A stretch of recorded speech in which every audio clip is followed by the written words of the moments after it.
ہمارے ملک میں ایک فیصلہ ہوا ہے قاضی صاحب نے جو ایک جاری کیا ہے یہ قادیانیوں کے حوالے سے، خدا کو مانے یار، آپ نے قائد اعظم کی بھی مخالفت کر دی، آپ نے نعوذ باللہ اسلام کی بھی مخالفت کر دی.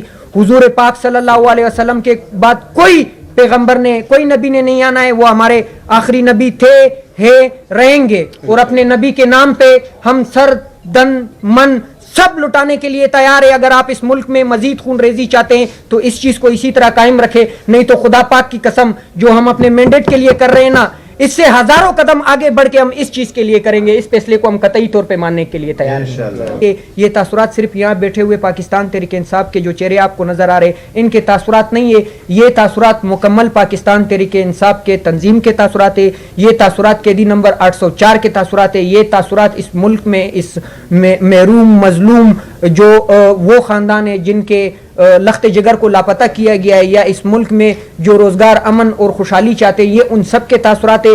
ان تاثرات کے ساتھ آپ نے اس ملک کے نظام کو چینج کرنے کے لیے آپ نے بھی بڑھ چڑھ کر ساتھ دینا ہے، کیونکہ یہ صرف اور صرف سیاسی کارکنان کا کام نہیں ہے. آپ جیسے صحافی جو ہیں وہ بھی اس ملک میں ایک کلیدی کردار ادا کر سکتے ہیں، اور کلیدی کردار ادا کرنا ان کا فرض بھی بنتا ہے. جو آپ نے سوال کیا کہ آپ پریس کانفرنس دوبارہ یہاں کرنے آئیں گے، شاید میری لاش یہاں یہ رکھ دے، اس سے پریس کانفرنس کروا لے.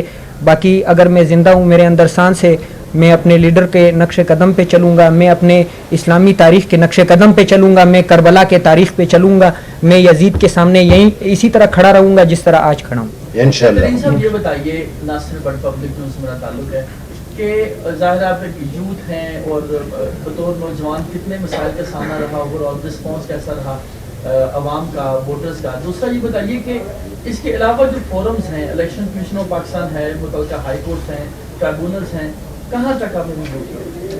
جی میں نے الیکشن کمیشن میں اپنا کیس دائر کیا ہوا ہے. میرے وکیل جو ہیں وہ شیر افضل مروت صاحب ہیں، تو ابھی تک ہمیں ڈیٹ نہیں ملی ہے. ڈیٹ ملے گی تو وہاں ہمیں اندازہ ہوگا کہ کیا ہونے جا رہا ہے. دوسرا میرے ساتھ مسائل تو بہت مجھے پیش ہوئے الیکشن کمپین کے دوران اور اس سے پہلے بھی اور آج کے دن تک. الیکشن کمپین میں مجھے جیسے ہی ٹکٹ جاری ہوا اس کے بعد کولو کے جو ڈسٹرکٹ کولو کے ڈپٹی کمشنر تھے، جو ڈی آر او بھی تھے وہاں کے، انہوں نے مجھے ایک لیٹر جاری کیا سرکاری کہ آپ کولو کی طرف نہیں آ سکتے ہیں، یہاں آپ کے اوپر خودکش حملہ ہوگا، لہٰذا آپ کو سیکورٹی تھریٹ سے آپ نہیں نکل سکتے ہیں.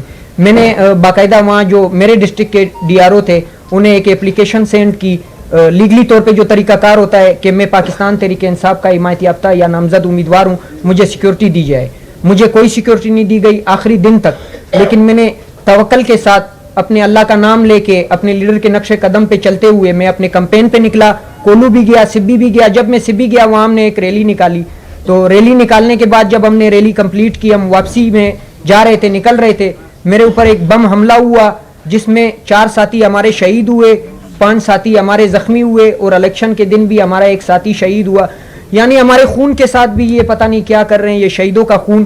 اور یقین مانے وہاں مجھے بتایا گیا جب میں الیکشن کے دن کے بعد، میں تو ڈسٹرکٹ کرنائی میں تھا الیکشن کے دن، میں گیا سبی کی طرف، تو وہاں لوگوں نے بتایا جو شہید کی والدہ تھی وہ باقاعدہ پولنگ میں کہہ رہی تھی کہ شہید نے کہا ہے کہ ووٹ فرج کو دینا ہے. فرج جو تھا وہ پاکستان تحریک انصاف کے حمایت یافتہ امیدوار کا، یعنی میرا انتخابی نشان تھا، جو ہمارے ساتھ زیادتی کی گئی، ہمارے نشانات بھی ہم سے چھینے گئے. تو مسائل کا سامنا کیا ہے اور آگے بھی کرتے رہیں گے اور انشاءاللہ اسی طرح ثابت قدم رہیں گے. سے آپ نے انتخابی عمل میں حصہ لیا، یہاں پر پاکستان میں ہمیں نظر آتا ہے مختلف جگہوں سے پی ٹی آئی کے رہنما جو تھے ان کی حمایت میں مختلف سیاسی جماعتوں کے رہنما بھی بات کر رہے ہیں. قاہرہ صاحب نے بات کی، تو آپ کے جو مخالفین ہیں ان کے فارم 45 کیا بتا رہے ہیں، ان کا موقف کیا ہے؟ میں تو اپنے حلقے کی مثال دے کر ان سب کو چیلنج دینا چاہتا ہوں. جو پاکستان تحریک انصاف دعویٰ کر رہی ہے، جس طرح میرے پاس فائل موجود ہے، آپ بھی آ جائیں.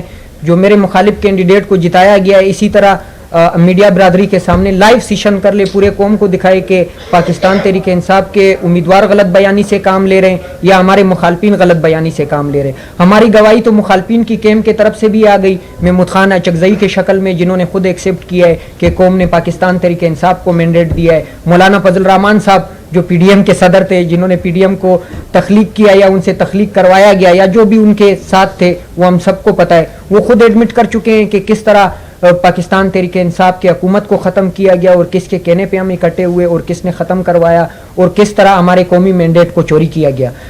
پیر پگارا صاحب وہ خود فرما چکے ہیں, آپ کے راول پنڈی کے کمشنر صاحب جو انہوں نے وضاحت پیش کی ہے آپ سب کے سامنے.